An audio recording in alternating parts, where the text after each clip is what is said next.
ഈ കവറൊക്കെ കാണുമ്പോൾ നിങ്ങൾ വിചാരിക്കും വലിയ സംഭവമാണ്. ഞാൻ ഐഫോൺ മേടിച്ചപ്പോൾ എൻ്റെ ഒരു ബുദ്ധിമുട്ടെന്ന് പറയുന്നത് ഇതിൻ്റെ ഫയൽസ് മറ്റൊരു ഡിവൈസിലേക്ക് എടുക്കുക, അല്ലെങ്കിൽ പിന്നെ 1 TB ഇതിലേക്ക് പോകാനായിട്ട് ഭയങ്കര കോസ്റ്റ് ഡിഫറൻസ് ഉണ്ട്. അപ്പം ഇതിനെല്ലാം വേണ്ടിയുള്ളൊരു സൊല്യൂഷനാണ് ഇപ്പോൾ ഹായ്, ഇന്ന് നമ്മളൊരു അൺബോക്സിങ് വീഡിയോ ആയിട്ടാണ് വന്നിരിക്കുന്നത്. ഐഫോൺ യൂസ് ചെയ്യുന്നവരുടെ സ്ഥിരം ഒരു ചാലഞ്ചാണ് നമുക്ക് മെമ്മറി കാർഡ് എന്നത്. കാരണം നമുക്കറിയാം ഈ ഐഫോണിൽ അവർ എക്സ്റ്റേണൽ മെമ്മറി കാർഡ് ഒന്നും അലോ ചെയ്യില്ല, ഇന്റേണൽ മെമ്മറിയാണ് നമുക്കുള്ളത്. ഒരു പെൻ ഡ്രൈവ് ആണ്. ഈ പെൻ ഡ്രൈവ് എന്ന് പറഞ്ഞാൽ നിങ്ങൾ വിചാരിക്കും സാധാ പെൻ ഡ്രൈവ് അല്ല, നമ്മൾ ഐഫോണിന് വേണ്ടിയിട്ടുള്ള ഒരു പ്രത്യേക പെൻ ഡ്രൈവ്. ഈ എക്സ്റ്റേണൽ മെമ്മറി കാർഡ് ഒന്നും അതിൽ യൂസ് ചെയ്യാൻ പറ്റില്ല, പക്ഷേ നമുക്ക് യൂസ് ചെയ്യാം. അതിനുള്ള ഒരു സൊല്യൂഷൻ ആയിട്ടാണ് ഈ അൺബോക്സിങ് വീഡിയോ നമ്മൾ ചെയ്യണത്. അപ്പോൾ നമ്മളൊരു ആമസോണിൽ നിന്ന് നമ്മുടെ സാൻഡിസ്കിന്റെ, എല്ലാവർക്കും അറിയാം പെൻ ഡ്രൈവിൽ സാൻഡിസ്ക് എന്ന് പറഞ്ഞൊരു കമ്പനീനെ. അപ്പോൾ ഈ സാൻഡിസ്ക് ഐഫോണിന് വേണ്ടിയിട്ട് സ്പെഷ്യലായിട്ട് ബിൽഡ് ചെയ്തിരിക്കുന്ന ഒരു പെൻ ഡ്രൈവ് ആണ് iExpand എന്ന് പറയുന്നത്. ഇതാണ് സംഭവം. ഏകദേശം നമുക്കൊരു 6000 റേഞ്ചിലാണ് ഇതിന്റെ പ്രൈസ് ഒക്കെ വരുന്നത്. ആമസോണിൽ നിങ്ങൾക്ക് താല്പര്യമുള്ളവർക്ക് ഞാൻ ഇതിന്റെ ലിങ്ക് ഡിസ്ക്രിപ്ഷനിൽ ആഡ് ചെയ്യാം.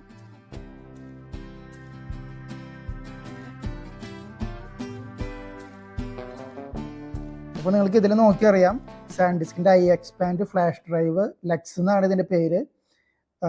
ഇപ്പം ഞാൻ മേടിച്ചിരിക്കുന്നത്, ഇതിന് പല മോഡൽ ഉണ്ട് iExpandന്. ഇപ്പം ഞാൻ മേടിച്ചിരിക്കുന്നത് Type-C സപ്പോർട്ടാണ്. 256 GB ആണ് ഇതിൻ്റെ മെമ്മറി. അപ്പം ഇതാണ് ഇതിൻ്റെ ഉള്ളിലുള്ള പെൻ ഡ്രൈവ്. ഇത് അത്യാവശ്യം നമുക്ക് സാധാ പെൻ ഡ്രൈവിൻ്റെ പോലെയല്ല, അത്യാവശ്യം നമുക്ക് വെയിറ്റ് ഒക്കെ ഉണ്ട്. ഇത് പിടിക്കുമ്പോൾ തന്നെ അത്യാവശ്യം നമുക്ക് ഫീൽ ചെയ്യും, വെയിറ്റ് ഫീൽ ചെയ്യും. അപ്പോൾ ഈ പെൻ ഡ്രൈവിൽ നമുക്ക് 2 പോർട്ട് ഉണ്ട്. ഒന്ന് Type-C പോർട്ടും പിന്നെ ഒന്ന് ലൈറ്റ്നിങ്. നമുക്കറിയാം പഴയ ഐഫോണും ഇപ്പം ഐപാഡും ഏതെങ്കിലുമൊക്കെ കണക്ട് ചെയ്യണമെന്നുണ്ടെങ്കിൽ നമുക്ക് ലൈറ്റ്നിങ് വേണ്ടി വരും.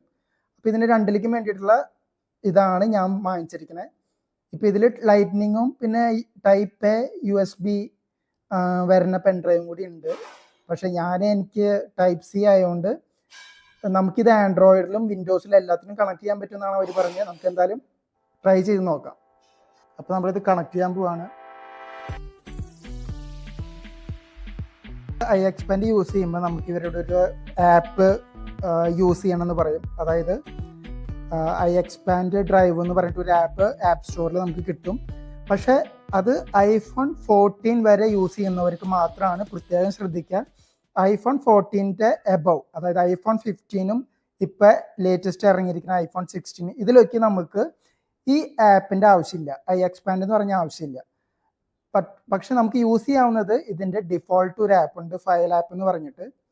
ഇത് iPhone 15ലേക്ക് ഡിഫോൾട്ട് ഇൻസ്റ്റാൾ ചെയ്ത ഒരു ആപ്പാണ്. ഈ ആപ്പ് നമുക്ക് ഓപ്പൺ ചെയ്ത് കഴിഞ്ഞാൽ നമുക്കിവിടെ ബാക്കോട്ട് വന്നു കഴിഞ്ഞാൽ നമുക്കിവിടെ ഡ്രൈവ്സ് എന്തൊക്കെയാണ്, നമുക്ക് memories available, iCloud, on my phone, drive, പിന്നെ അൺടൈറ്റിൽ.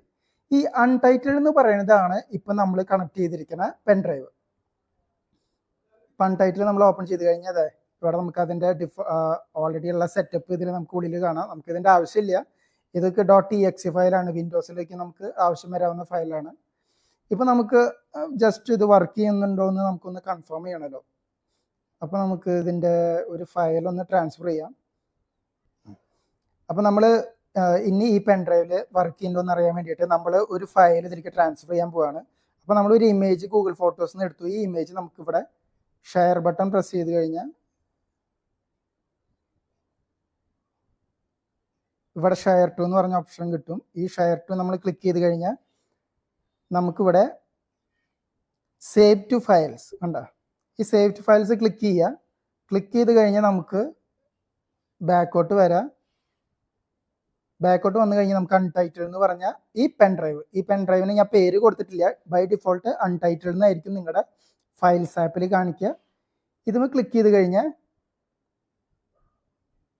നിങ്ങൾക്ക് അവിടേക്ക് സേവ് ചെയ്യാൻ പറ്റും. ഇനി സേവ് ആയിട്ടോ എന്ന് അറിയാൻ വേണ്ടി നമുക്കൊന്ന് ചെക്ക് ചെയ്യാം. ഫയൽസ് ആപ്പ് ഓപ്പൺ ചെയ്തു, നമ്മൾ browse untitled pen drive open ചെയ്തു. അതെ നമ്മളിപ്പോൾ അയച്ചിരിക്കുന്ന ഫയൽ നമുക്ക് കിട്ടി. അപ്പോൾ നമുക്ക് തിരിച്ചും ട്രാൻസ്ഫർ ചെയ്യാൻ വേണ്ടിയിട്ട് നമുക്ക് ഇവിടെ നമുക്കൊരു ബട്ടൺ ഉണ്ട്.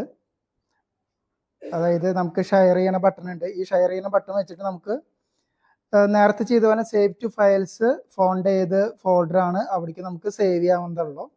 ഇപ്പം ഞാൻ ഓൾറെഡി ഈ ഫയൽ കിടക്കുന്ന തന്നെ റീപ്ലേസ് എന്ന് പറഞ്ഞിട്ടുണ്ട്.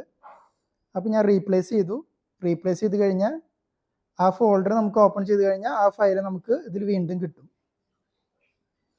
ഇപ്പോൾ ഓൺ മൈ ഫോൺ FM-ൻ്റെ ഫോൾഡറിൻ്റെ ഉള്ളിലാണ് ഞാൻ അതിൽ ഈ ഫയൽ വന്നു. അപ്പോൾ അതുപോലെ തന്നെ ഈ പെൻ ഡ്രൈവ് നമുക്ക് ആൻഡ്രോയിഡിൽ യൂസ് ചെയ്യാം എന്നാണ് ഇവർ പറയണത്. അതായത് ടൈപ്പ് സി ആണെങ്കിലും, അപ്പോൾ ആൻഡ്രോയിഡ് ആണെങ്കിലും നമ്മുടെ വിൻഡോസ് ലാപ്ടോപ്പ് ആണെങ്കിലും എല്ലാത്തിലും ഈ പെൻ ഡ്രൈവ് നമുക്ക് യൂസ് ചെയ്യാൻ പറ്റും. അപ്പോൾ അതൊന്ന് നമുക്കൊന്ന് ടെസ്റ്റ് ചെയ്ത് നോക്കാം. അപ്പോൾ ഇത് ആൻഡ്രോയിഡ് മൊബൈലാണ്. അപ്പോൾ നമ്മളിതിൽ ജസ്റ്റ് ഇൻസേർട്ട് ചെയ്ത് നോക്കുകയാണ് ഇത് ഡിറ്റക്ട് ചെയ്യണ്ടോന്ന്.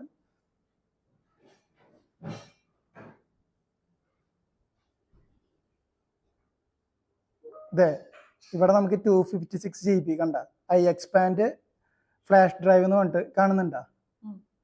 ഇവിടെ കാണിക്കുന്നുണ്ട്. അപ്പൊ ഇത് ഡിറ്റക്ട് ചെയ്തു. അപ്പൊ നമുക്ക് സംഭവം ഇതിൽ വർക്കിംഗ് ആണ് കണ്ട. അപ്പൊ ഈ സംഭവം അപ്പൊ നമുക്ക് ആൻഡ്രോയിഡിലും ഐഫോണിലും സപ്പോർട്ട് ചെയ്യണതാണ്. അപ്പൊ കൂടുതൽ ഫോട്ടോസും ഫയൽസൊക്കെ കൂടുതലുള്ളവരാണെങ്കിൽ ഇത് ധൈര്യമായിട്ട് വാങ്ങിക്കാം.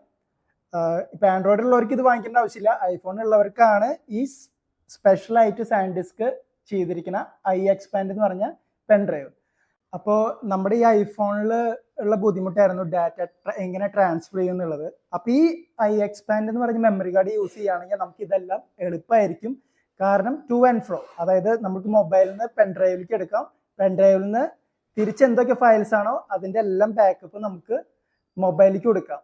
പിന്നെ നിങ്ങൾക്ക് ഇതൊരു നമുക്ക് ഇന്റേണൽ സ്റ്റോറേജ് പോലെ തന്നെയാണ് ഈ പെൻ ഡ്രൈവിൻ്റെ യൂസേജ്. കാരണം ഇത് നമുക്ക് കണക്ട് ചെയ്ത് കഴിഞ്ഞാൽ ഒരു ഓട്ടോ ബാക്കപ്പ് പോലെ കംപ്ലീറ്റ് ഫയൽസ് നമുക്ക് ബാക്കപ്പ് ചെയ്യാൻ പറ്റും. ഒരു ബുദ്ധിമുട്ടില്ലാണ്ട് നമുക്ക് ഹാൻഡിൽ ചെയ്യാൻ പറ്റുന്ന ഒരു പെൻ ഡ്രൈവ് ആണ്. ഇപ്പോൾ ഞാൻ ഐഫോൺ മേടിച്ചപ്പോൾ എൻ്റെ ഒരു ബുദ്ധിമുട്ടെന്ന് പറയുന്നത് ഇതിൻ്റെ ഫയൽസ് മറ്റൊരു ഡിവൈസിലേക്ക് എടുക്കുക, അല്ലെങ്കിൽ എങ്ങനെ ഇതിൽ മെമ്മറി നമുക്ക് എക്സ്ട്രാ നമുക്ക് ഫയൽ സൈസ് കൂടി വരുമ്പോൾ നമുക്ക് എങ്ങനെ മെമ്മറി എക്സ്പാൻഡ് ചെയ്യാൻ പറ്റും. ഇപ്പം ഞാൻ ഐപാഡോ ഇതൊന്നും യൂസ് ചെയ്യാത്ത ഒരാളാണ്. ഞാൻ ആ കൂടി യൂസ് ചെയ്യണത് ഈ ഐഫോണാണ്. അപ്പോൾ ഐഫോണിൽ തന്നെയാണ് എൻ്റെ എഡിറ്റിങ്ങും സകല കാര്യങ്ങളും നടക്കുന്നത്. അപ്പോൾ ഈ പെൻ ഡ്രൈവ് ഞാൻ ഇപ്പോൾ ആവശ്യമുള്ളവർക്ക്, ഇപ്പോൾ ഫയൽസ് കൂടുതൽ വ്ളോഗ് ചെയ്യണവർക്കായിരിക്കും കൂടുതൽ യൂസ് ആവുക. അല്ലാത്തവർ ഇപ്പോൾ 64 GB വാങ്ങിക്കുന്നവരുണ്ടാവും. ഐഫോണിൻ്റെ കോസ്റ്റ് നമുക്ക് എല്ലാവർക്കും അറിയുന്നതാണ്. ഇപ്പോൾ 64 GB നിന്ന് ഇപ്പോൾ 256 GB പോകാനും 128, 500 പിന്നെ 1 TB ഇതിലേക്ക് പോകാനായിട്ട് ഭയങ്കര കോസ്റ്റ് ഡിഫറൻസ് ഉണ്ട്. അപ്പോൾ ഇതിനെല്ലാം വേണ്ടിയുള്ള ഒരു സൊല്യൂഷനാണ്. അപ്പോൾ ഫയൽ സൈസ് കൂടാണെങ്കിൽ ഉറപ്പായിട്ട് ഈ പെൻ ഡ്രൈവ് നിങ്ങൾക്ക് വാങ്ങിക്കാം. കാരണം ഒരു 6000 ഇതിനും റേറ്റ് ഉണ്ട്. പക്ഷേ ഇത് 256 GB ആണ്.